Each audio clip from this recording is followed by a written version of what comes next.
Muy buenas tardes. Nos da muchísimo gusto, como siempre, tenerlos aquí en esta su casa, a los que trabajamos aquí, a los invitados.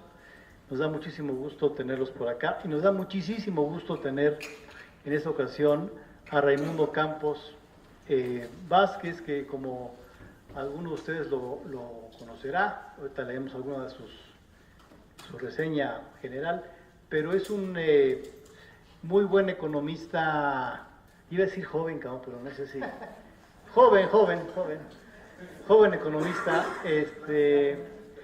que ha hecho cosas bien interesantes, sobre todo en la parte de microeconomía en general, en varios campos. Ahora sí que en varios campos. El doctor Campos salió de la licenciatura en el TEC de Monterrey, Campus Monterrey. Después hizo una maestría en el Colegio de México. Ahí él colabora como investigador en economía, con mucho éxito y con mucha productividad. Hizo una estancia en la Universidad de Yale en New Haven. Tiene un doctorado en economía por California, Berkeley.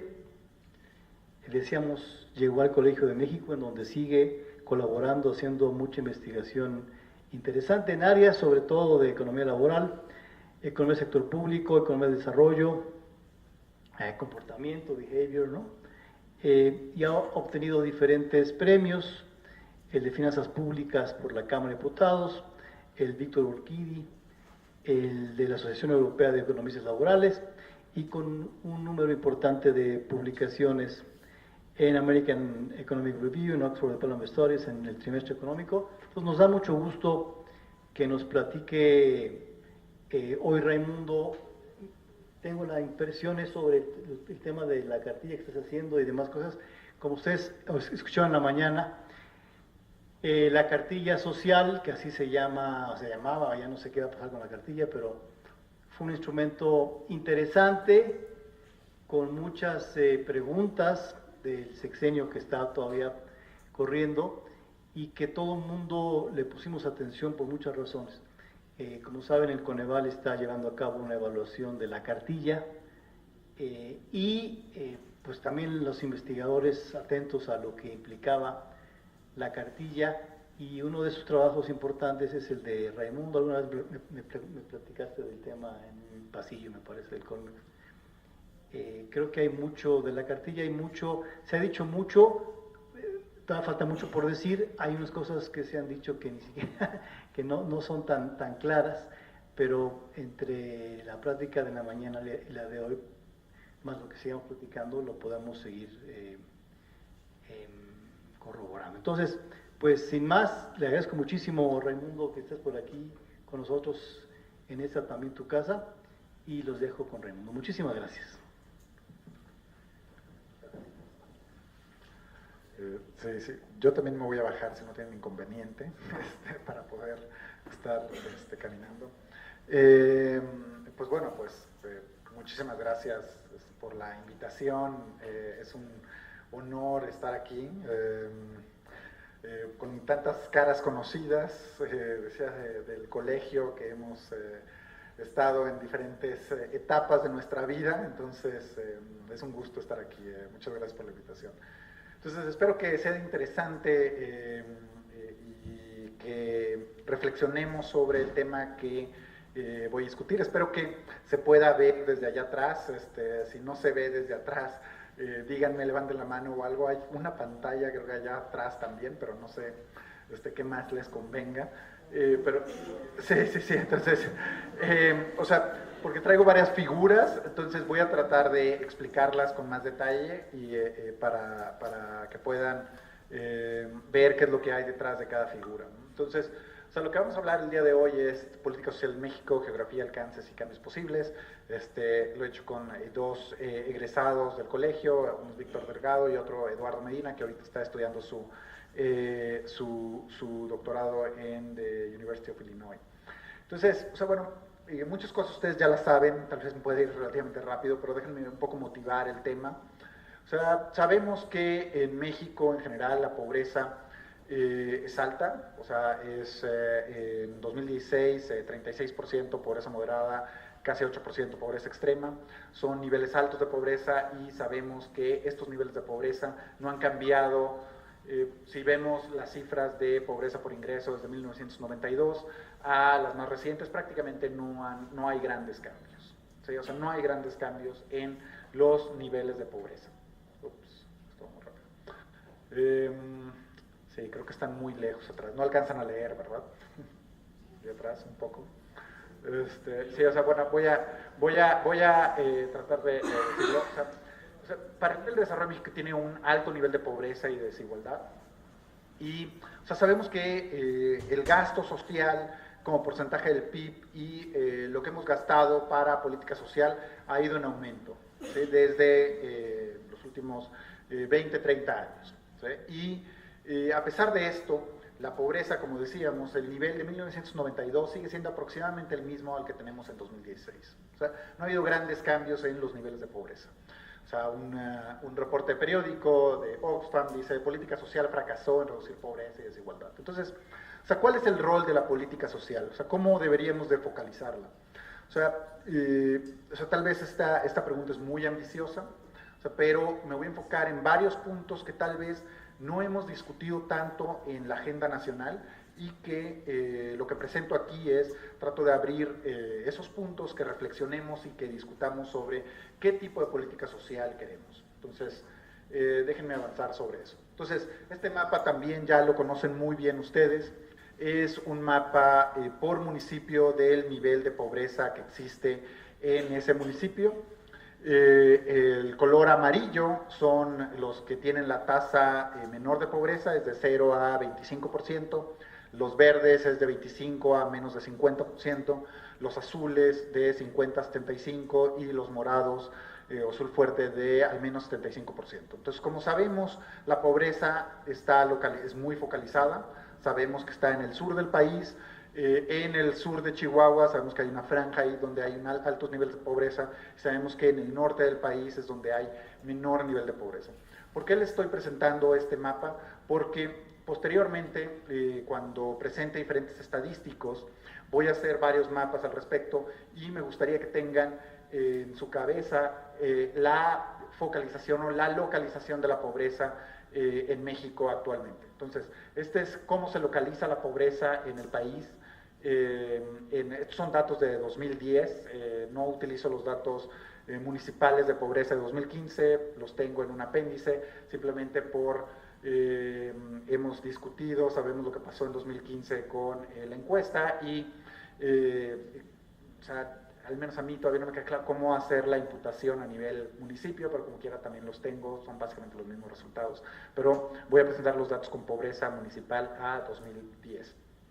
Entonces, pobreza extrema es similar a pobreza total. O sea, sabemos que la pobreza extrema está localizada en el sur del país y en el sur de Chihuahua, y el norte del país son los municipios los que tienen menor nivel de pobreza. Entonces, o sea, bueno, tenemos gasto, tenemos una pobreza alta, no tenemos los resultados esperados, sabemos dónde está la pobreza, entonces, ¿qué es lo que está pasando? ¿No? Entonces, la primera pregunta que voy a hacer, son preguntas muy simples, pero creo que no se podían contestar estas preguntas con los datos disponibles que teníamos, pero ahora con la cartilla y con otros datos ya podemos contestar estas preguntas. Son preguntas simples, pero muy relevantes. O sea, primero es, ¿cómo se distribuye geográficamente la política social en términos de transferencias, beneficiarios y programas sociales? ¿Sí? Esa es la primera pregunta que nos vamos a hacer. Después ¿existe una manera de modificar la estrategia de política social con el objetivo de obtener mejores resultados en términos de pobreza? ¿Y cuánto nos cuesta esto? O sea, ¿cuál sería el costo de modificar la política social que tenemos actualmente? ¿Sí? ¿Y qué política social es la ideal? Entonces, como voy a organizar esta plática, va a ser, en general voy a mezclar la pregunta 1 y la 3 a lo largo de la plática. ¿Sí? Cuando veamos las diferentes estadísticas les voy a decir, ¿es esto bueno o esto malo? Entonces, las primeras dos preguntas son descriptivas, ¿sí? Voy a decir tal cual lo que está en los datos. La tercera pregunta es normativa y les voy a decir lo que yo creo que debe ser la política social, pero por supuesto que les voy a dar argumentos, pero posiblemente ustedes tengan otra idea de lo que debe ser la política social, y lo podemos discutir cuando tengamos preguntas al respecto. ¿Okay? Entonces, eso es más o menos lo que vamos a analizar. Entonces, ¿qué es lo que vamos a analizar? ¿Qué datos? ¿Sí? Como decía Gonzalo, la cartilla social se hizo en 2016. La cartilla social tiene datos de transferencias por familia beneficiaria, ¿sí? Y programa en determinado municipio. ¿Sí? O sea, es una base de datos donde viene pues, el ID de familia y viene qué programas son asociados a esa familia, y viene el monto asociado que se le dio o que recibió esa familia. También vamos a utilizar datos del padrón único, que son datos de beneficiarios o apoyos por programa a nivel municipal. ¿Por qué vamos a utilizar en una parte de esta investigación los datos del padrón único? Simplemente para corroborar los datos de la cartilla. O sea, ¿por qué? Porque cuando estábamos haciendo esta investigación hubo varias personas y en los medios también se comentaba que, bueno, o sea, la cartilla es mentira, ¿no? O sea, no podemos confiar lo que nos diga la cartilla porque se están inflando los datos, no nos están diciendo la verdad, o sea, no podemos confiar en la cartilla. Entonces lo que vamos a hacer aquí es simplemente contrastar lo que dice la cartilla con lo que dice el padrón único de beneficiarios. Y vamos a ver que es prácticamente, o sea, sí hay diferencias, pero es básicamente muy similar. Entonces para eso vamos a utilizar el padrón único. ¿Cómo se obtuvo la cartilla social? O sea, fue por una solicitud de información de transparencia, donde pudimos obtener los datos de la cartilla. Es una base de datos muy grande, o sea, porque son alrededor de 10 millones de beneficiarios más todos los programas, entonces es una base de datos muy grande, pero pudimos tener acceso a la cartilla social del 2016.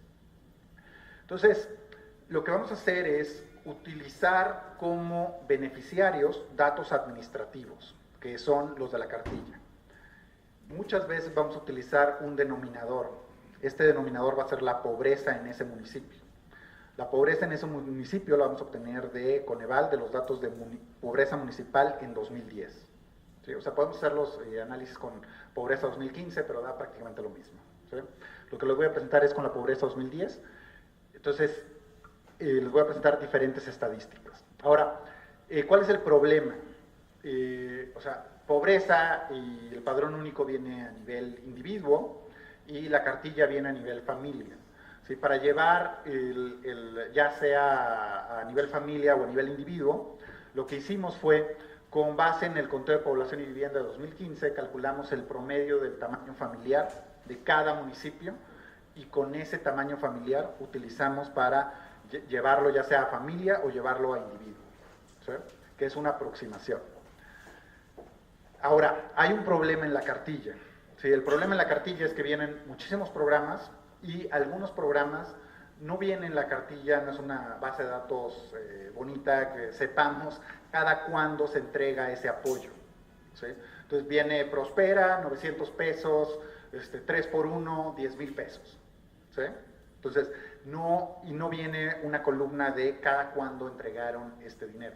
O sea, no sabemos si es al mes, al bimestre, una vez al año, una vez que apareció en la vida, o sea, no sabemos eso. Entonces, lo que hicimos y lo que nos dijo un poco Cedeso, no es no se dice esa información, tienen que ir a reglas de operación y ver. Y entonces un poco lo que hicimos fue ir a reglas de operación, ver cada cuándo se daba, corroborar que ese monto que se diera, o sea, fuera consistente con lo que dice reglas de operación, y con eso ya básicamente decíamos, ok, estamos seguros que lo da cada bimestre, seguro lo da cada mes.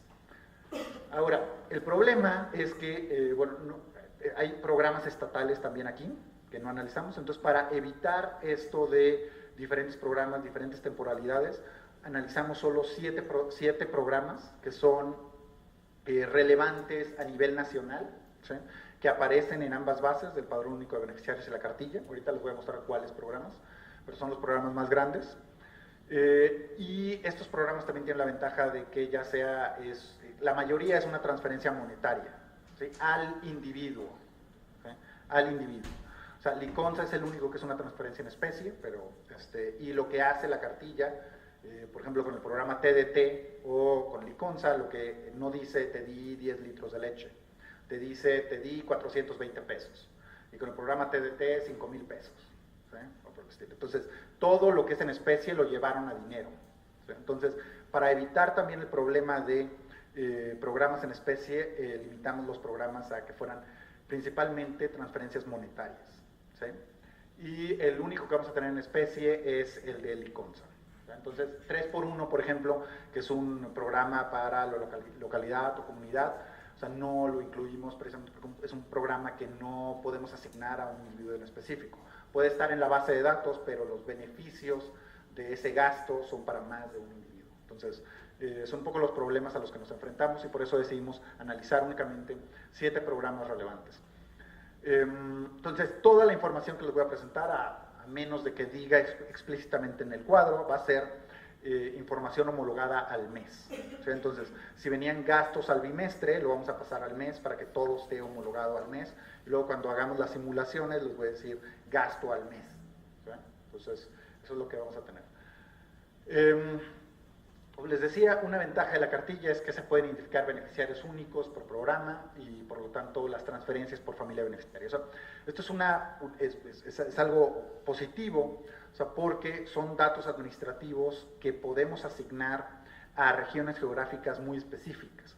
O sea, cuando analizamos con LENIG, por ejemplo, en LENIG es lo que diga el hogar que reportó, pero o sea, con LENIG no podemos irnos a áreas muy pequeñas para calcular cuál es, para toda esa población, para todo ese municipio, cuántos programas recibieron, cuántos recibieron en términos de dinero, cuántos programas hay en ese municipio, etc. Entonces, la gran ventaja de la cartilla social es de que podemos hacer esos cálculos por familia. Entonces, son datos que les voy a presentar en un momento. Entonces, lo primero que vamos a hacer es un poco comparar lo que es la cartilla con el padrón único de beneficiarios. Tal vez también se me olvidó mencionar, sé que hay un periodo para preguntas y respuestas, pero si hay una pregunta específica de duda, o sea, pueden interrumpirme con confianza. Okay, entonces, esto es sin incluir, o sea, incluye duplicidades. Una familia puede tener Liconza y Prospera. Entonces, los 7 programas que se van a analizar va a ser Liconza, jornaleros agrícolas, pensión de adultos mayores, estancias infantiles, empleo temporal, Prospera, seguro de vida y jefas de familia. Esto es, en el padrón único, representa 36% del total de beneficiarios, los programas que tienen el padrón único de beneficiarios, y cuando analizamos la cartilla social, tenemos esos mismos programas y son alrededor de 56% de todos los apoyos a familias que se dan, de estos 7 programas. Ahora, si les metiera el programa TDT, es prácticamente todo. O sea, estos programas más el programa de la transición digital, o sea, fueron prácticamente todos los programas que hicieron. Hay muchos programas muy chiquitos, pero esos son la gran mayoría. Entonces, aquí es simplemente para comparar un poco el porcentaje de estos programas en el total, comparado con la cartilla. Esperaríamos, si los individuos si una familia tiene 4 miembros, esperaríamos que la razón de familias, individuos, sea alrededor de 0.25. En algunos casos sí, tenemos 2 casos donde sí es sustancialmente mayor, tenemos más beneficiarios en las familias que que individuos. O sea, una posibilidad de esto es que, o sea, es la temporalidad en que lo dieron. O sea, sabemos que jornaleros agrícolas, empleo temporal, los beneficiarios pueden ser, hay una estacionalidad al respecto, entonces puede ser que esa estacionalidad esté cambiando, porque en la cartilla observamos más beneficiarios que los que observamos en el padrón único. Entonces, esos son los datos generales. Ahora, sé que esta tabla está muy chica para los que están atrás, entonces voy a enfocarme únicamente en lo relevante. Un poco para que vean el problema, ¿no?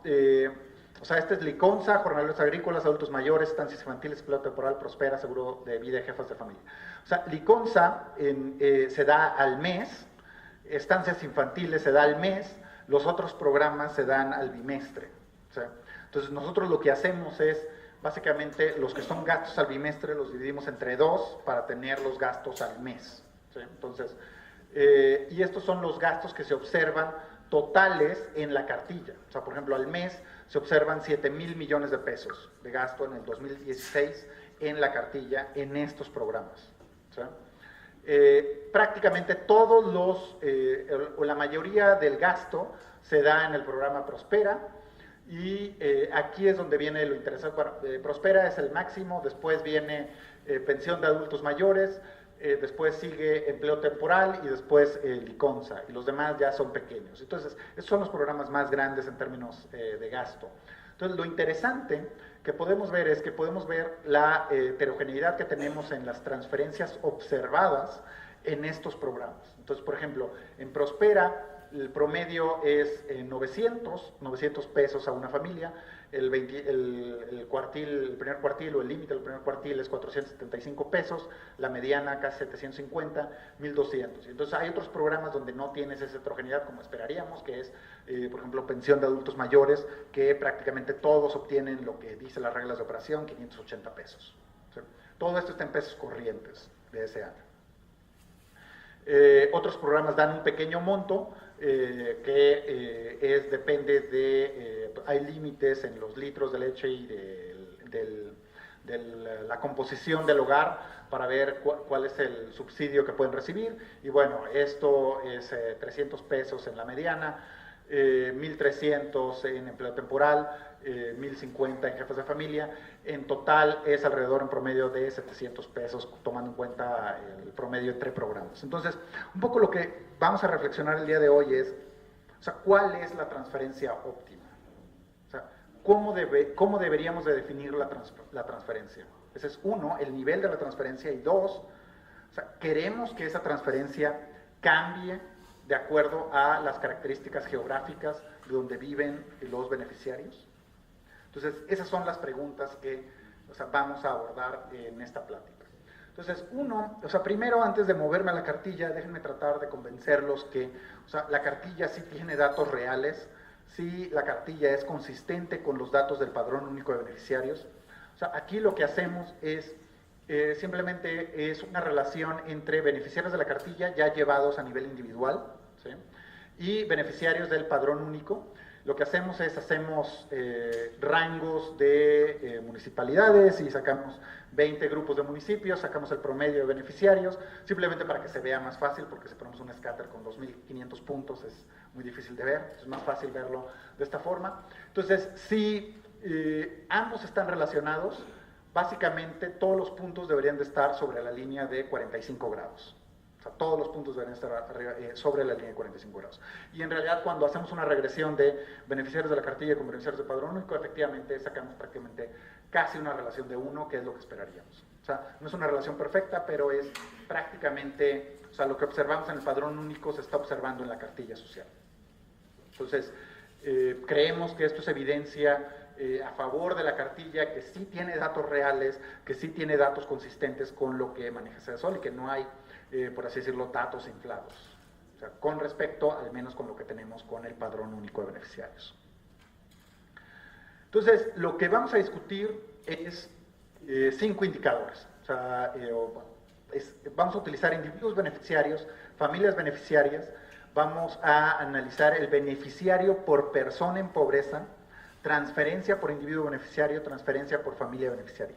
Hay un punto aquí o un supuesto importante que no voy a profundizar porque no existen datos al respecto, que es que, o sea, obviamente estoy asumiendo que las personas que están en el padrón son pobres.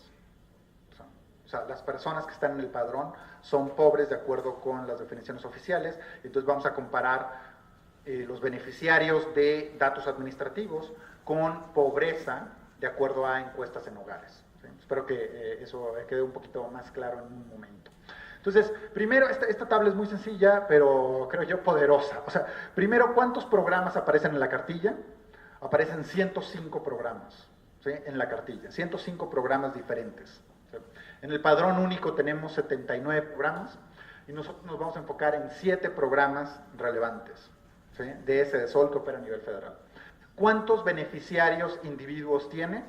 Tiene la cartilla en total, ya toda la cartilla, 37 millones, aproximadamente 37 millones, y son 9.5 millones de familias beneficiarias en la cartilla. ¿Sí?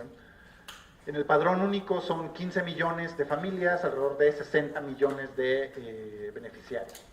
En los programas relevantes, ¿cuánto sería eso? En individuos sería casi 34 millones, por eso les decía que, o sea, estos 7 programas es casi los 105 programas. O sea, estos 7 programas son los más grandes con presencia a nivel nacional. Cuando utilizamos el padrón único de beneficiarios, son casi 36 millones de beneficiarios. ¿Sí? En términos de familias es 8.7 millones, 9.1 millones. ¿Qué pasa cuando nosotros llevamos estos números a pobreza? ¿Cuál sería la cobertura de esos programas en términos de pobreza? Pues simplemente vamos al número de pobreza que nos da Coneval, ¿sí? Y dividimos los beneficiarios sobre la pobreza en ese año. ¿Sí?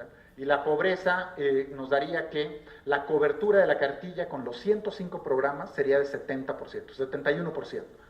Con el padrón único, el problema del padrón único, como mencioné, es que no podemos, o sea, aquí hicimos un supuesto de cuántos programas tenía cada familia y se los aplicamos al padrón. Entonces, este es un supuesto de que hacemos de que hay 60 millones de beneficiarios, porque es un supuesto de lo que observamos en la cartilla. Pero entonces el problema del padrón es de que no observamos verdaderamente cuántos pertenecen a la misma familia, ¿no? Entonces, por eso estaba también un poco inflado, 115, pero vemos que en programas relevantes nuestro supuesto es bastante bueno, porque en estos 7 programas la cobertura de la política social, al menos de estos 7 programas, es de 65% a 69%. Entonces aquí se ve claramente el supuesto que tenemos detrás, que estamos asumiendo que estos beneficiarios son efectivamente pobres, con la definición oficial. Entonces no vamos a ahondar más en eso. Entonces, o sea, creemos que esto es un resultado importante, o sea, que no conocíamos, que la cobertura de la política social es 65 a 69%. El segundo punto que no conocíamos es cuál es la transferencia por familia beneficiaria y por individuo beneficiario. La transferencia por familia beneficiaria es 800 pesos, ¿sí? En estos 7 programas al mes, y por individuo es 200 pesos. ¿Sí? Eso es tal cual lo que se observa en los datos. O sea, entonces, por eso les decía que vamos a mezclar en la plática, o sea, cuál es la política social ideal, o sea, vuelvo a comentar, o sea, cuál es el nivel óptimo de transferencias que quisiéramos tener. Sí, esto es mensual. ¿Sí? O sea, entonces, ¿cómo combinamos? Lo que voy a mencionar a continuación es cómo combinamos cobertura con los montos. ¿Sí? Y eso es de todo lo que voy a hablar el día de hoy y en términos geográficos. Entonces, sí, John. ¿Cuál es la razón que asumes hacer este esfuerzo? Obviamente sabemos de muchas otras veces que hay una labor de inclusión. En el caso de Prospera, que es el más eficiente, es como el 40%. Entonces, ¿por qué suponer que toda la población en Ecuador es pobre? Tanto la base, uno de los que podrías hacer es identificar esos errores. No se puede. O sea, con la base no se puede saber. O sea, porque tú tienes nada más lo que recibe la familia. O sea, no se observa ninguna característica sociodemográfica de la... Sí. O sea, sabes en qué municipio está. Sí, o sea, sabes en qué municipio está, pero no sabes nada más de la familia. O sea, no sabes los miembros, no sabes nada, básicamente. O sea, solo el monto que están recibiendo. Entonces, o sea, se podrían hacer a lo mejor varios escenarios de... pero, o sea, lo veo complicado en el sentido de... o sea, ¿cómo lo asignas? ¿Qué diferencia le das a diferentes municipios? Pero eso porque asumes, digo, es muy difícil llamarle a esta cobertura, ¿no? ¿Cómo le llamarías tú? Cobertura potencial, es decir, son lo que los programas cubrirían de la población pobre si estuvieran perfectamente focalizados. Dado que no están perfectamente focalizados, puede ser que la cobertura real sea el 5%. Sí, exacto, sí. No, estoy de acuerdo. O sea, estos son los mejores números. O sea, tu argumento creo que iría a favor de lo que estoy mencionando, en el sentido de que, o sea, 65-69% es en el mejor de los escenarios, efectivamente. O sea, sí tomamos en cuenta que creemos que hay errores de inclusión, entonces, pues ese número va a estar necesariamente por debajo de lo que tenemos aquí. De acuerdo. Entonces, o sea, lo que vamos a analizar es ¿qué tanta relación existe con la política social de estos 7 programas relevantes de la cartilla con el nivel de pobreza en los municipios? Y vamos a analizar 4 indicadores. O sea, vamos a resumir toda la plática en 4 indicadores. Uno es la transferencia promedio observada, o sea, lo que se observa tal cual en la cartilla, el promedio en ese municipio. Luego es la transferencia por individuo en pobreza, o sea, esto es decir, la suma de transferencias en ese municipio sobre la población en pobreza en ese municipio, que es la transferencia por individuo en pobreza. 3, el porcentaje de cobertura de los programas sociales con respecto a la pobreza del municipio. ¿Sí? Y por último, ¿cuál es el número de programas diferentes por cada 1000 personas en pobreza? O sea, esto es simplemente para ponerlos, que podamos comparar entre municipios, porque obviamente algunos municipios tienen mayor población, otros municipios tienen mayor pobreza, entonces es más fácil compararlos por cada 1000 personas en pobreza y ver posibles diferencias. Ricardo, no sé. ¿Es la pobreza multidimensional o la pobreza por estrés? Pobreza multidimensional. Sí, pobreza multidimensional. Sí, me faltó decir eso. Pobreza multidimensional. 2010, municipal. Entonces, eso es lo que les voy a presentar. Entonces, ok, pregunta.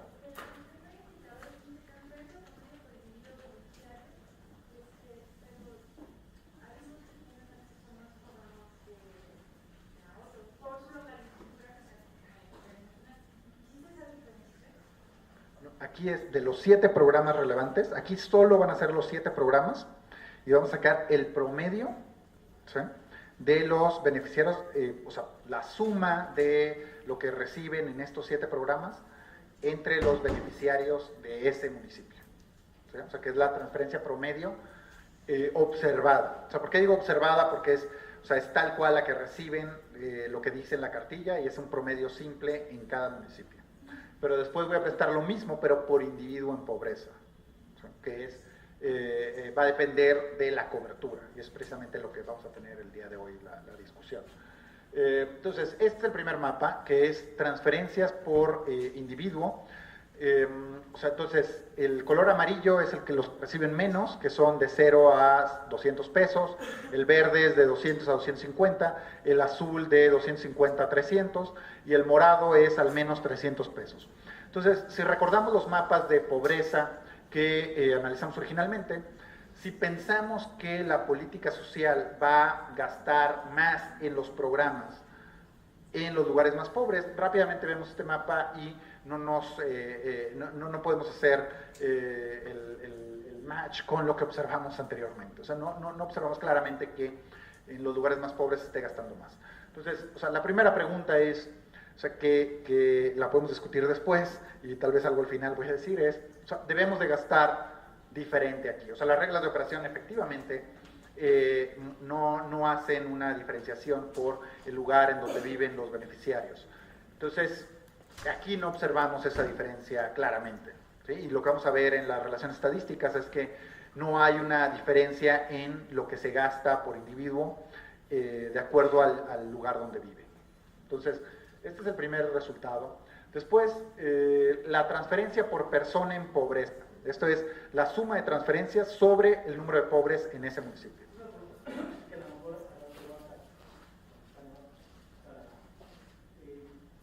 ¿Estás comparando este mapa con el primer mapa de vas a presentar esta misma comparación no con el porcentaje, sino con el número de personas que No, con el porcentaje en ese municipio. Ahorita te voy a presentar figuras donde se va a ver más claramente la diferencia. hay un tema donde cuando tú dibujas el porcentaje por de pobreza en el municipio y lo comparas con el número de personas en pobreza por municipio, son los mapas que ves aquí diferentes, que parecen más ahí. O sea, hay más población en pobreza en Puebla y en Tijuana que en Chiapas. Absoluto. Claro, sí, en absoluto. Entonces es interesante porque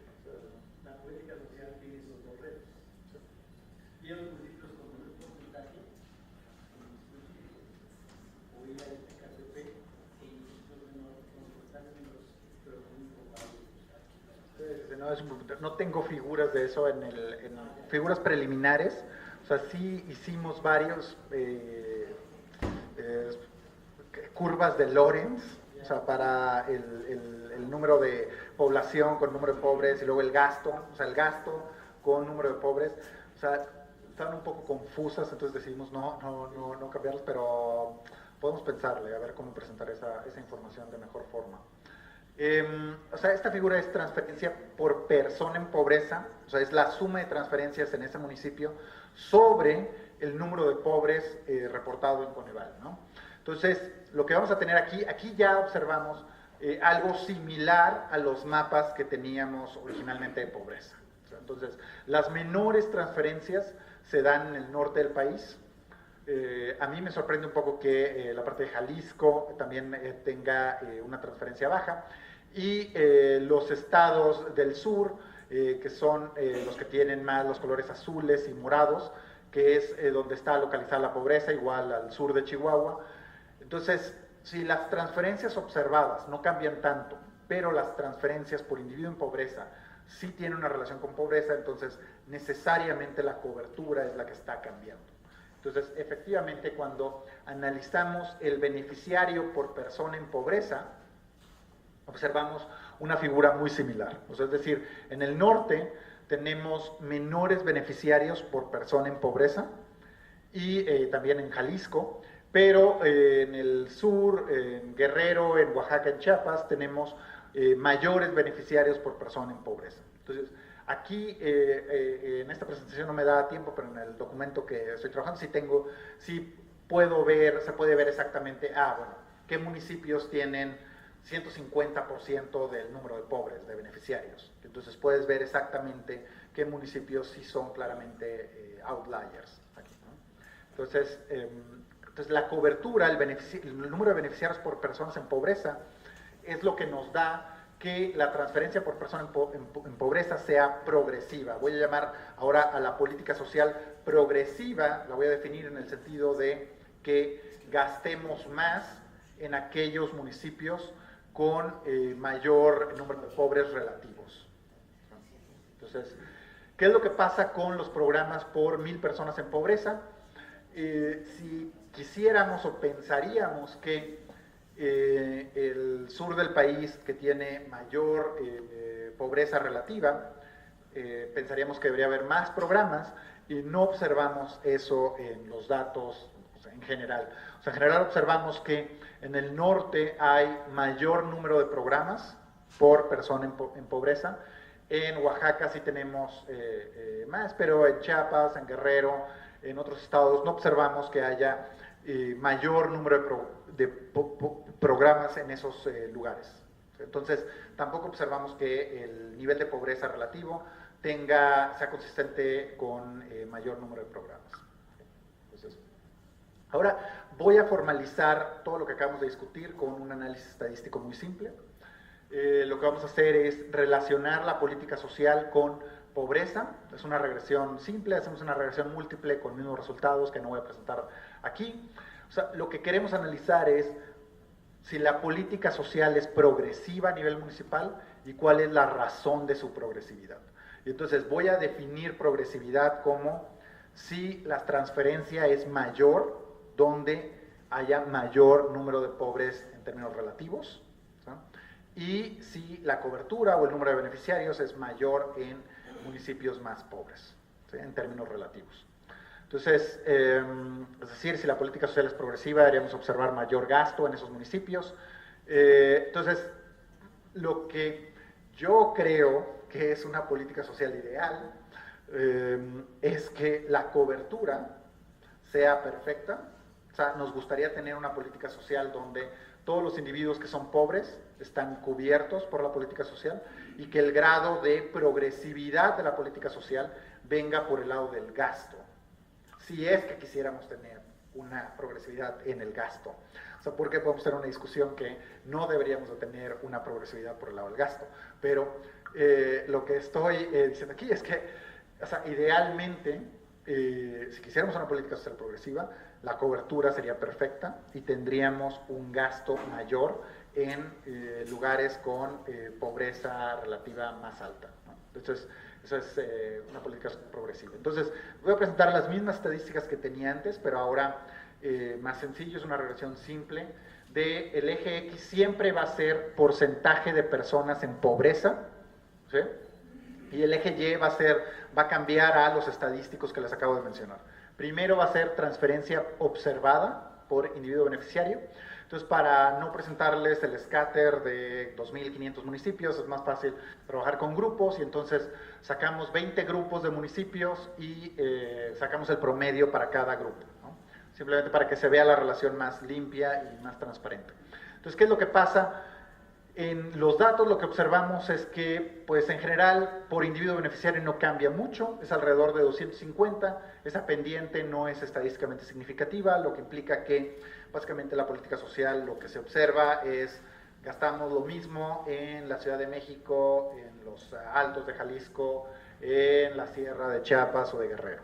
O sea, es aproximadamente lo mismo por individuo beneficiario, que es 250 pesos. Entonces, podríamos decir que esto no es progresivo, simplemente es constante, independiente del nivel de pobreza, del pobreza relativa en ese municipio. ¿Qué pasa con las transferencias por persona en pobreza? Entonces, la suma de transferencias sobre el número de pobres. Entonces, volvemos a hacer este análisis. Tenemos en el eje X el porcentaje de personas en pobreza y en el eje Y la transferencia por persona en pobreza, y tenemos una relación claramente progresiva, donde en municipios menos pobres tenemos una transferencia por persona en pobreza menor, y en municipios más pobres tenemos una transferencia por persona en pobreza mayor. ¿Sí? Y entonces, como pueden ver, si esta transferencia es alrededor de 250, pues implica que básicamente la cobertura en esos municipios es prácticamente 1. Y efectivamente, lo que observamos en los datos de número de beneficiarios por el número entre el número de pobres en ese municipio, en municipios con alta pobreza es cercano a 1. Pero, o sea, es progresiva en el sentido de que en municipios con menor pobreza relativa tenemos, la tasa es alrededor de 50% de beneficiarios por persona en pobreza.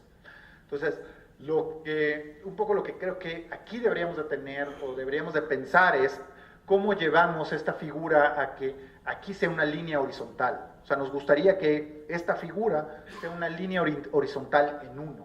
O sea, independientemente del nivel de pobreza que existe en ese municipio, todos los individuos en pobreza están cubiertos por la política social. Y si quisiéramos una política social progresiva, deberíamos de pensar que si esto debería tener una pendiente positiva, o a lo mejor una escalera, ¿sí? O sea, a lo mejor podemos decidir que antes del 50% el gasto es 200 y después del 50% el gasto es 400, o sea, pensar en diferentes formas si queremos tener una política social progresiva en términos de gasto. Entonces, como tenemos actualmente, el gasto es constante, no depende del nivel de pobreza del municipio, pero la cobertura sí depende del nivel de pobreza. En términos de programas, es consistente con la figura, el mapa que les mostré, que prácticamente no hay diferencias en el número de programas que tenemos por pobreza relativa en el municipio. O sea, los municipios menos pobres tienen cerca de 1.5 programas, ¿sí?, por cada 1.000 personas en pobreza, y los municipios más pobres tienen una tasa similar. Entonces, no hay cambios sustanciales en el número de programas. Entonces, la pregunta es, o sea, ¿queremos diferentes programas para lugares más pobres que otros o no lo queremos? Entonces, esos son los 4 estadísticos que creo que no son muy sencillos, muy poderosos, porque antes de los datos administrativos no teníamos esta información, y es información relevante para poder decidir qué tipo de política social queremos. Entonces, la siguiente pregunta es, bueno, ¿cuánto nos costaría cambiar esto? ¿Sí? ¿Cuánto nos costaría cambiar esto? Entonces, vamos a hacer un ejercicio de simulación muy simple. ¿Sí? En el documento tengo un poco más de escenarios, pero aquí les voy a platicar de 2. Un poco para que vean los extremos. ¿Qué pasa si quisiéramos el día de hoy ampliar la cobertura a todos los individuos en pobreza? Si pudiéramos identificarlos perfectamente, obviamente, si podemos identificarlos a los que faltan, que no están cubiertos, vamos, los cubrimos. sabemos que tendríamos que cubrir alrededor de 20 millones de beneficiarios adicionales. ¿Cuánto nos costaría eso al mes? De acuerdo con el promedio que observamos, ¿sí?, en los datos. Entonces, ¿cuánto nos costaría? Nos costaría alrededor de 4,000 millones de pesos adicionales al mes. O sea, si quisiéramos tener una política social para todos los individuos en pobreza, que la cobertura fuera perfecta, que no haya cambio en progresividad en términos de los gastos que hacemos por municipio, o sea, tendríamos 4,000 millones de pesos más, necesitaríamos 4,000 millones de pesos más al mes. ¿Qué pasa si, o sea, otro caso sería, ¿qué pasa si dejamos la cobertura como está, pero aumentamos 30% las transferencias en municipios que tienen al menos 50% de pobreza, ¿sí?, en ese municipio?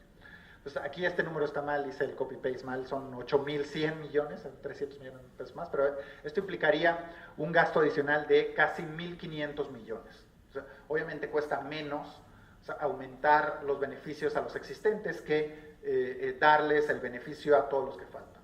O sea, lo más caro actualmente, de acuerdo a los diferentes escenarios que planteamos, es universalizar a los individuos en pobreza. O sea, eso es lo más caro, que es 4,000 millones de pesos al mes, pero si quisiéramos aumentar transferencias 30%, es 1,500 millones de pesos al mes. Ahora, ¿cuánto observamos de gasto estatal? O sea, en la cartilla, algunos gobiernos estatales le dieron su información a Cedesol, y Cedesol puso esa información en la cartilla. Algunas entidades no dieron esa información, pero con los que dieron la información podemos calcular cuál es el gasto agregado. El gasto agregado de programas estatales es 600 millones de lo que aparece en la cartilla. 600 millones representa 14% de este aumento. O sea, 600 millones puede parecer bajo, pero o sea, 14% es un buen porcentaje si quisiéramos llegar a universalizar la política social en estos 7 programas relevantes. ¿Cómo se calcula el costo esperado del primer escenario?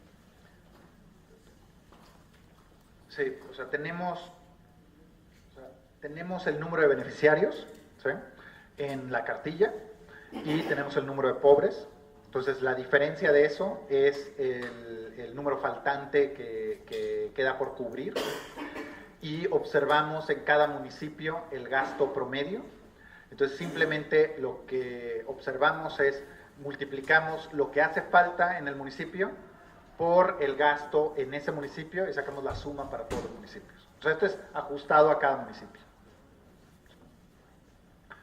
Entonces, es eso. Y bueno, para terminar, pues esos son los mensajes principales. O sea, la cobertura de la política social actual en México es alrededor de 65-69%, bajo el supuesto, por supuesto, que los individuos beneficiarios son efectivamente pobres.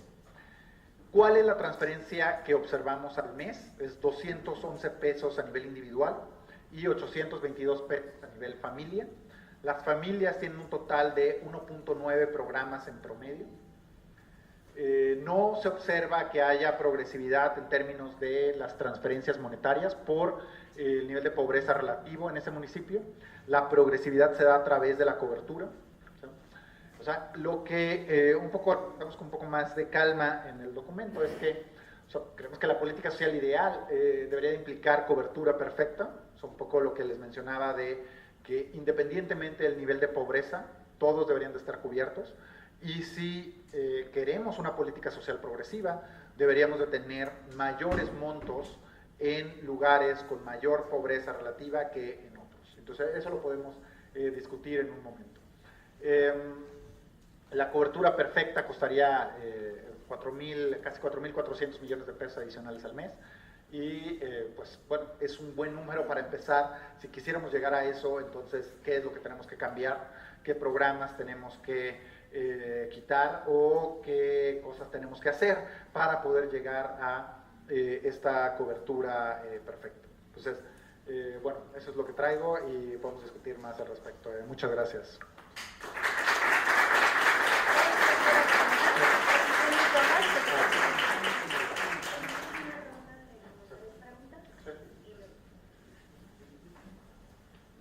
Muchísimas gracias al doctor Raimundo Campos. Vamos a abrir el foro a preguntas. Voy a recolectar unas 3 y luego va a contestar y luego abrimos a otra ronda. Empiezo por acá.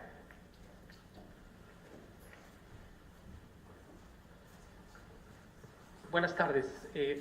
Muchas felicidades por el estudio, se ve bastante interesante. Una pregunta nada más. ¿Cómo lidias con el tema de si, es un tema solamente de gasto y monetizado, pero cómo lidias con la diferencia de, o la idoneidad o no de los mecanismos de intervención? O sea, el gasto adecuado, se gasta en las cosas correctas. ¿Eso qué tan problemático sería meterlo al estudio y tratar de sacar conclusiones ya con más poder cualitativo? Muchas gracias.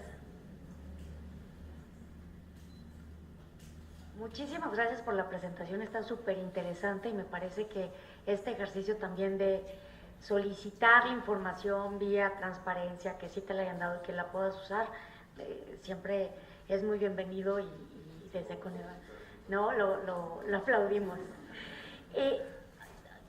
Dos preguntas, una que ya hizo Gonzalo, que el tema tiene que ver con números absolutos, sobre todo porque si estás trabajando con coberturas, obviamente estás trabajando con número de personas, ¿no? Y entonces la comparación sí difiere. Entonces nada más tu reflexión respecto a eso. Y la otra, que también tiene que ver algo que preguntó Alex ahorita, y es decir, al final entiendo que solo estás viendo la transferencia y más bien el ideal de la transferencia monetaria a los hogares, que no abordas mecanismos. Pero implícitamente cuando das un ideal, los estás abordando, ¿no? Y me refiero específicamente al caso de Progresa. O sea, lo que tú buscabas con Progresa no era que recibieran una transferencia monetaria, era cambiar sus actitudes o sus hechos frente a cosas específicas, ¿no? Como que fueran a una clínica y mandaran a los niños a la escuela. Entonces, un poco que me hace pensar la reflexión es, si retomáramos el ideal de política social, lo único que importaría para que tener una cobertura perfecta es darles una transferencia monetaria de tanto nivel que los permita pasar el nivel de pobreza que está establecido, sin pensar, ¿no?, en todas las condicionalidades o los cambios que tú esperas de los 7 programas que escogiste, especialmente. Entonces, no sé si hay una reflexión sobre eso o si al final en el paper, yo la verdad no lo he leído y eso me disculpo, es si hay algún tipo de sugerencia, reflexión o alcance del estudio, ¿no? Gracias. ¿No? Perdón. ¿Puedes volver a la lámina anterior? Ahí creo que, de hecho, tu resultado es mucho más fuerte. Si digamos un poco el mensaje implícito aquí es que es más costo efectivo o es más barato hacer la política social más progresiva en tu sentido, creo que lo puedes hacer mucho más fuerte porque el primer número que pones ahí en realidad es un número pues, ficticio, en el sentido de que implica que tienes una capacidad que no tienes de focalizar, ¿no? Entonces la estimación correcta ahí sería, dado los mecanismos que tienes actualmente, ¿cuánto necesitarías gastar? Y ahí lo que contarías es que son más de 10 veces más seguramente esa cifra, ¿no? Sube enormemente. Porque porque tendrías que, para llegar al 100% de la cobertura, bueno, tal vez estoy mezclando focalización a nivel de población con focalización a nivel de municipio, ¿no? Pero en todo caso sí creo que ese número pues, no te dice nada realmente. Suponer que tienes la capacidad de focalizar perfectamente no te dice mucho, ¿no? La pregunta que tenías, lo que estás suponiendo cuando hablas de progresividad, te refieres obviamente de progresividad, digamos, en el monto, te refieres a progresividad obviamente al interior de la población pobre, ¿no? Y ahí estás asumiendo implícitamente, o explícitamente, no sé, que en las localidades más pobres, con más tasa de pobreza, hay más intensidad de pobreza. ¿Es correcto? Es decir, que la pobreza promedio, la intensidad de la pobreza, la necesidad de recursos es mayor para un pobre en una zona con alta tasa de pobreza que para un pobre en una zona con baja tasa de pobreza.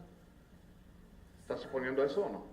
Bueno, implícitamente sí, pero es un poco me voy a la definición clásica de progresividad, de mayor en porcentaje relativo, mayor monto, pero implícitamente exactamente eso debería que sí.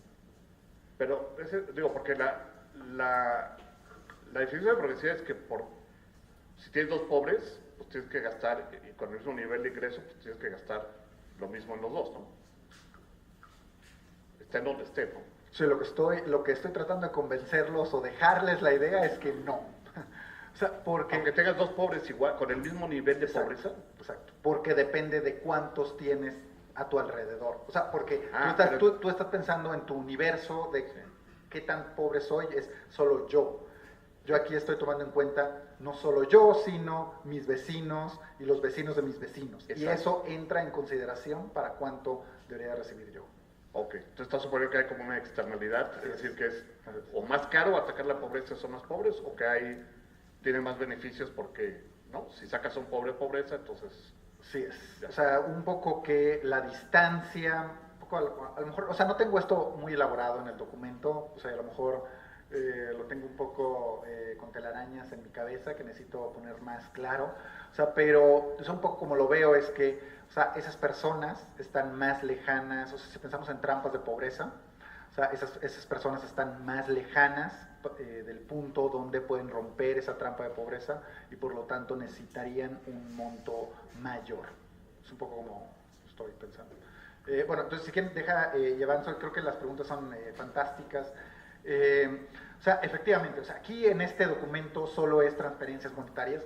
Creo que sí debemos de hacer un mejor trabajo en la parte de conclusiones o sea, una limitación clara es que no tomamos en cuenta las corresponsabilidades de cada programa, ¿sí? de cada programa y los cambios conductuales que pudiera tener. Entonces, por supuesto que también en estas simulaciones no tiene ningún supuesto de cambio conductual, son cambios mecánicos. Y por supuesto cambios conductuales y efectos en largo plazo, o sea, pueden ser muy relevantes y no los mencionamos, aunque no hayas leído el paper, no lo mencionamos. Entonces, o sea, pero creo que sí es importante mencionarlo de que, o sea, es una limitación importante. Y ahora con respecto a los otros programas y las carencias, que mencionó Alejandro, que ya se va, o sea, sí estoy ahorita en pláticas con Cedesol precisamente. Después de que fui a presentar este documento, estamos trabajando en un documento diferente a donde podamos ver con mayor énfasis, por ejemplo, programas con cierto, si tienen el objetivo de disminuir carencia alimentaria, bueno, ver la carencia alimentaria en ese municipio, ¿sí? O sea, ver el objetivo de cada programa y ver las carencias sociales en las bases que publica Coneval y ver las relaciones similares a esto. Entonces aquí efectivamente no hago esa relación, pero espero que en trabajos futuros tener eso más claro. Sobre los números absolutos relativos es muy bueno, creo que debería tener más clara esa respuesta. Lo que recuerdo de las figuras que hicimos hace algunos meses es que básicamente los resultados no cambian. O sea, en el apéndice lo que tenemos es, si tú pones pobreza extrema, o sea, pobreza o pobreza por ingresos, de hecho la política social se vuelve regresiva. O sea, se gasta más en lugares con menor pobreza extrema que en lugares con mayor pobreza extrema. Pero, o sea, cuando haces las curvas de Lorenz, que fue como pensamos que era lo mejor, tomar en cuenta el número de pobres absolutos con el gasto absoluto, o sea, no veíamos muchos cambios a lo que teníamos, pero tal vez debería tener una respuesta más precisa que no la tengo en este momento, pero la tendré después. O sea, gracias. Muy bien, abrimos a otra ronda.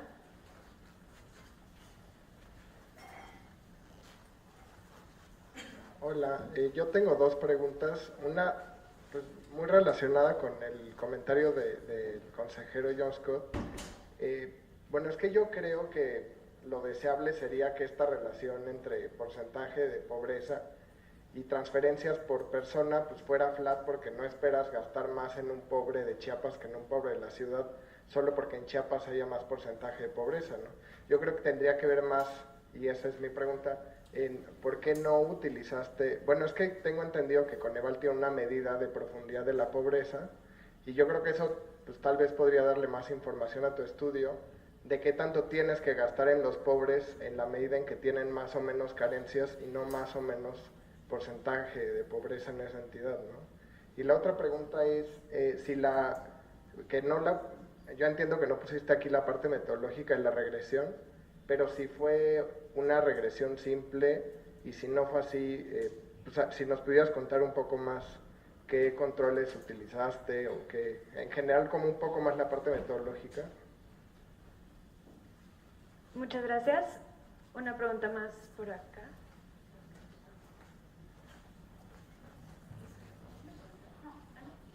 Bueno, voy a leer dos preguntas que nos hicieron llegar la gente que nos está siguiendo por Facebook y ahorita paso una más por acá. La primera es de Mauricio Coronado y dice: universalizar la política social dando cobertura perfecta, incluso darle intensidades distintas de transferencias según el nivel de pobreza por municipio, ¿podría disminuir el número de pobres en un tiempo determinado o solo sería un paliativo para tal condición de vulnerabilidad?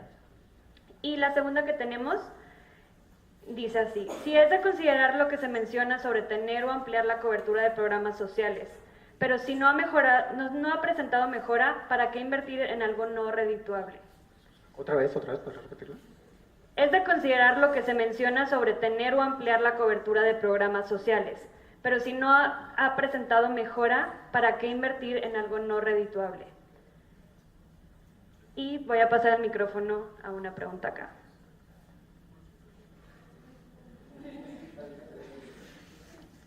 Gracias por la presentación. Mi pregunta es similar a la que hicieron. Te quería preguntar qué argumentos a favor tendrías de la progresividad, porque puede ser contraintuitivo a mucha gente. Bueno, si ya tienes cobertura perfecta, ¿por qué además agregarías progresividad? Según entendí, era algo de que había externalidades más allá del dinero que le das a la persona. Si podías elaborar un poquito más de esta cuestión de la efectividad. Sí, gracias. Muy bien. A ver, primero la más sencilla, lo de la regresión simple, múltiple. O sea, lo que les presenté es una regresión simple, o sea, una variable independiente, pero tenemos los resultados con regresión múltiple, o sea, los mismos controles, y los resultados son prácticamente los mismos. O sea, entonces, por eso decidimos presentar esto que es más sencillo, pero con regresión múltiple da prácticamente lo mismo, ¿no? Y una vez que controlas por eso. O sea, hay... bueno, si quieren, déjenme ir a las preguntas de... sí, o sea, lo del nivel de pobreza cambia. He estado las últimas semanas tratando de hacer precisamente ese cálculo, pero es bien complicado, precisamente por muchas de las cosas que acaban de mencionar, ¿no? O sea, porque si vas a la ENIG, al conteo en 2015, luego quieres cambiar esto, pues, o sea, es diferente a los datos administrativos, ¿no? Entonces, o sea, ¿qué les das de diferente y qué asumes de pobreza? O sea, he hecho varias simulaciones, pero simplemente por este problema de que, o sea, combinar encuestas en hogares con datos administrativos, o sea, es bien complicada la transición ya cuando quieres hacer esa simulación. O sea, la simulación del cambio en pobreza que sea consistente con los programas que les estoy mencionando. Es que yo les puedo hacer una simulación de darles 300 pesos a las familias en los municipios, les puedo dar el número de pobreza, pero el problema es de que, o sea, no es exactamente lo que estoy haciendo aquí, entonces por eso no lo presento, entonces no he podido hacer esa simulación de la forma que a mí me gustaría. Entonces, si nivel de pobreza, ¿cómo cambia con esto? Es una pregunta excelente, todavía no lo puedo resolver, si alguien lo puede resolver, adelante, fantástico. Sobre la cobertura de programas y si es redituable o no, o sea, precisamente lo que un poco, o sea, creo que el mensaje también que se está dando aquí es que, bueno, hay 7 programas relevantes, grandes, que cubren prácticamente a la mayoría de los beneficiarios de la política social de México, ¿sí? Los 7 programas que acabo de mencionar. Y hay 105 programas en la cartilla, o sea, es decir, hay 98 programas que cubren a 3 millones de personas diferentes de las que mencioné aquí, Entonces, tal vez lo que necesitaríamos es hacer una reingeniería de programas de esos 90 y tantos que faltan para organizarlos de tener una política social más con una cobertura perfecta y si pensamos con una transferencia progresiva. Y entonces es precisamente las dos preguntas que me hacen falta, ¿no? O sea, me gusta que haya estas dudas y estos comentarios y no espero convencerlos el día de hoy. No espero convencerlos, pero lo que sí me gustaría que todos en el día de hoy es precisamente esas dos figuras. O sea, que tengamos en nuestra cabeza es cómo queremos que sea la cobertura, o a lo mejor tres preguntas. ¿Cómo queremos que sea la cobertura? ¿Cómo queremos que sea la transferencia por el nivel de pobreza? ¿Cuál debe ser el nivel de esa transferencia? ¿Sí? Y creo que, o sea, discutimos mucho en cuestiones de política social, pero no hablamos de esos temas. Y hablamos tal vez de que errores de inclusión, errores de exclusión, pero no hablamos del monto. ¿Sí? No hablamos del monto. Y ya con la cartilla creo que podemos abordar esos temas. ¿Sí? En mi visión de la economía, en mi modelo que tengo en la cabeza detrás de por qué deberíamos de tener una transferencia diferenciada. O sea, por ejemplo, Colombia utiliza una transferencia diferenciada, nada más para decirlo. O sea, esto no es algo nuevo de que, o sea, yo les estoy diciendo, hay otros países en el mundo que sí utilizan una transferencia diferenciada. O sea, en Colombia, por ejemplo, hay 4 niveles que se utilizan dependiendo del lugar donde vivas. O sea, entonces, o sea, nosotros en las reglas de operación que tenemos en los programas actualmente, no existe una diferencia de acuerdo al lugar donde vivimos. O sea, la pregunta es, ¿debería de haber una diferencia? Un poco lo que estoy argumentando es de que sí debería de haber una diferencia, pero se preguntará a mí, primero deberíamos de lograr una cobertura universal.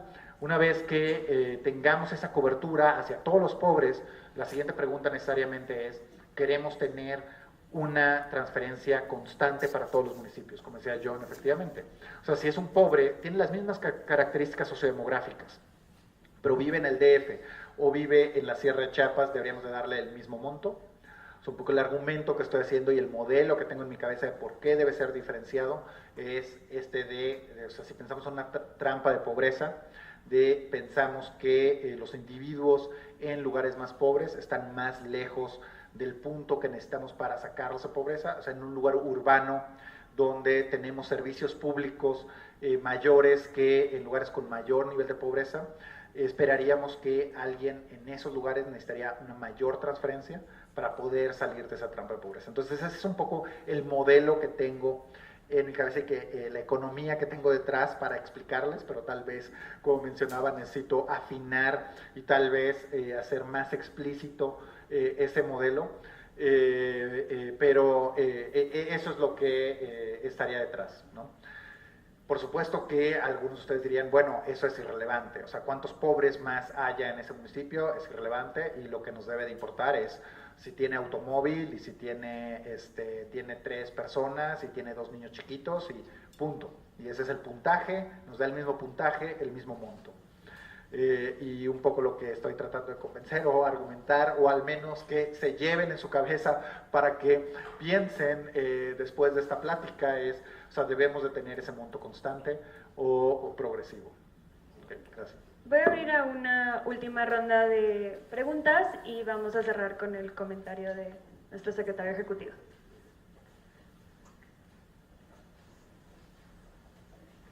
Gracias. Parte de las tareas de Coneval son emitir recomendaciones para la designación de zonas de atención prioritarias. Y la idea es un poco orientar la política social hacia ciertos lugares donde se requieren más trabajo. Dado esta investigación y los hallazgos que van encontrando, ¿qué le recomendarías tú a Coneval que considerara en estas recomendaciones? ¿O cómo enriquecer esas recomendaciones dados tus hallazgos? No venía... ¿Hay alguna otra pregunta? Gracias, Ray, por la presentación, hermosa. Y hermosa la enseñanza para toda la profesión de que hay que salir a buscar los datos hasta conseguirlo. Simplemente tomando el guante de tu última reflexión, Yo creo que habría que salir de esto de transferencias y ir porque son elementos para funcionamientos. Lo que nos interesa son los funcionamientos de las personas. Entonces hay que salirse de transferencias y tratar de ver cuáles son los funcionamientos que deberíamos garantizar, ¿no? Y una última pregunta acá. Gracias. Bueno, dado que las mecánicas a través de las cuales se hacen estas transferencias, digamos, el tipo de intervención no está dentro del análisis, ¿habría alguna reflexión respecto a la efectividad o no de un ingreso básico universal, dado que son transferencias lo que se está manejando en el análisis? Gracias. Sí, Jotes. Muchas gracias. Sí, está. Sí, ¿contestó o me espero? Gonzalo, ¿te paso el micrófono? A ver, un último, en primer lugar, agradecerte, Raimundo, estar aquí, qué bueno que vengas por aquí a visitarnos y que no sea la última vez. Y déjame hacer una pregunta, comentario, que la empecé a hacer y luego otros hicieron cosas similares.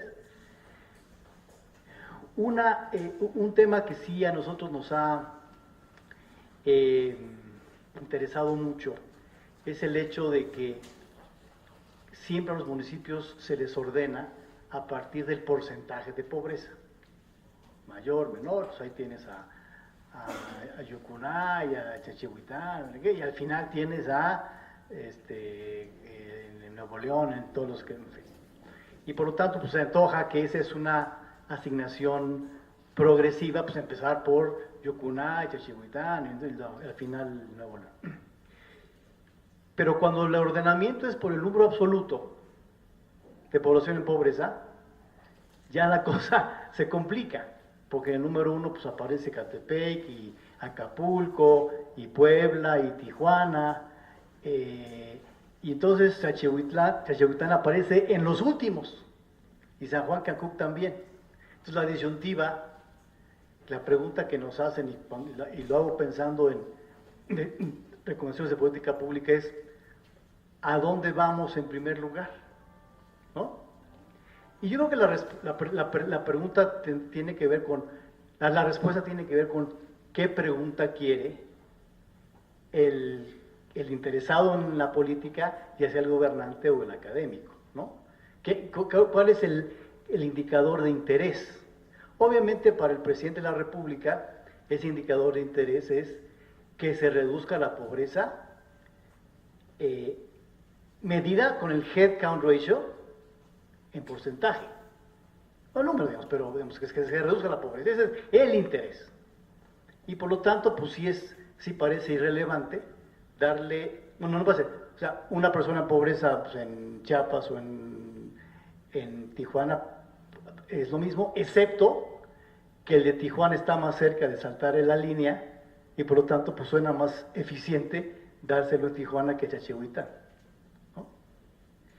Pero si en el interés del indicador principal está la profundidad que decía John, si en vez del head count ratio es FGT al cuadrado, como sea, pues ya Chachihuitán ya tiene sentido, porque la pobreza medida así baja más rápido si se lo das los 300 pesos a la persona en Chachihuitán que en Tijuana. Con la problemática de que ese indicador de pobreza de profundidad nadie lo entiende, ¿no? Entonces el presidente no lo entiende, el diputado no lo entiende y la coordinadora no lo entiende. Entonces tienes que regresar al porcentaje. Entonces sí me parece que una cosa interesante, una sugerencia del estudio es, puede haber 3 o 4 preguntas, pero puede haber una relevante que dependiendo cuál sea y cómo la mides, la respuesta es una u otra, me parece, ¿no? No, otra vez felicidades. Sí, muchas gracias, Gonzalo, por tu pregunta. Sí, o sea, hicieron preguntas muy buenas que, o sea, creo que son mejores para la agenda futura que pienso implementar, porque este documento efectivamente dan en el punto muchos de ustedes. O sea, este documento toma, o sea, no discuto si las transferencias monetarias es lo ideal de la política social. No discuto eso, simplemente tomo lo que está ahorita y hago análisis descriptivo y cuánto nos costaría cambiarlo. O sea, no tengo una discusión normativa de si deberíamos de continuar con esto, Sí deberíamos enfocarnos en derechos y quedar a la comunidad. No me meto en eso. O sea, creo que son preguntas muy válidas y muy importantes, pero el documento y lo que acabo de presentar es más tomar la política actual como está, las transferencias monetarias como está y cómo se está distribuyendo actualmente. ¿Sí? O sea, creo que esto es un primer insumo a cómo deberíamos de pensar en la política social, pero definitivamente en lo siguiente, o sea, creo que los siguientes pasos efectivamente es, o sea, qué pensar acerca de los funcionamientos, qué pensar acerca de corresponsabilidades, qué pensar acerca de inversiones locales. O sea, creo que todo eso es la política social. Entonces, todo eso no lo discuto o sea, creo que ese es material para los siguientes artículos, investigación que pueda hacer, que pueda desarrollar. Entonces, hay dos preguntas relacionadas. Una pregunta Gonzalo y también me hicieron la pregunta de, bueno, ¿qué recomiendo? O sea, ¿qué le digo a Coneval? ¿Cuál es qué pasa con este trade-off de, o sea, vamos a una parte versus otra? O sea, efectivamente, cuando ves los datos, en Acapulco es donde más se gasta en la política social, en la cartilla. O sea, Acapulco es el municipio que tiene las mayores transferencias. Y hay muchos pobres. O sea, y es el que también, Guerrero, no sé Acapulco efectivamente, pero es el que tiene mayor número de programas diferentes, ¿no? O sea, creería que esa dicotomía no la deberíamos de hacer, porque ya en los municipios pobres ya tenemos cobertura casi perfecta. O sea, los beneficiarios que tenemos es el número de pobres, en promedio. Sí va a haber algunos municipios donde tenemos mucho más beneficiarios que pobres, y definitivamente tenemos que checar eso, pero en promedio, en general, en los municipios más pobres, en términos relativos, ya tenemos una cobertura bastante grande. Entonces, lo que deberíamos de enfrentar en lo siguiente es tal vez algo que es precisamente tu punto. O sea, lo que sigue es cubrir a los municipios con menor pobreza relativa, para hacerla precisamente constante, que no dependa del nivel de pobreza. Y ya sabemos que, de acuerdo con lo que les acabo de presentar, es que en los municipios con mayor pobreza ya prácticamente la cobertura es perfecta. Donde tenemos peor cobertura es en los municipios menos pobres. Y ahí es donde deberíamos de atacar. Pero tal vez tu pregunta la podría cambiar, es, bueno, o sea, ¿qué hacemos primero? O sea, ¿ponemos la cobertura primero o cambiamos los montos?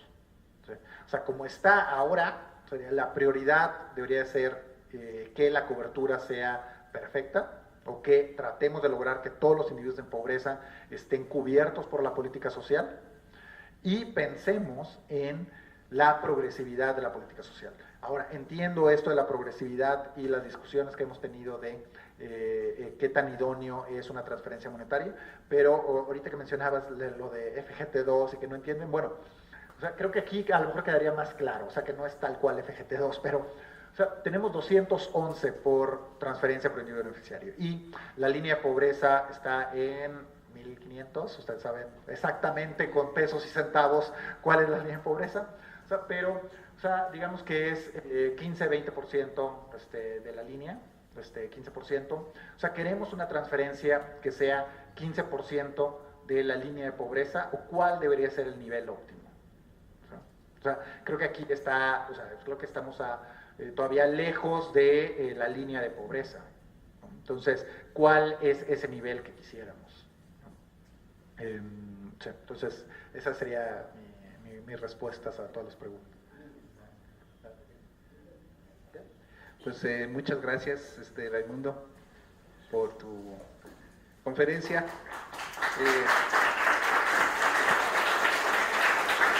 En nombre de Coneval te hago llegar este presente.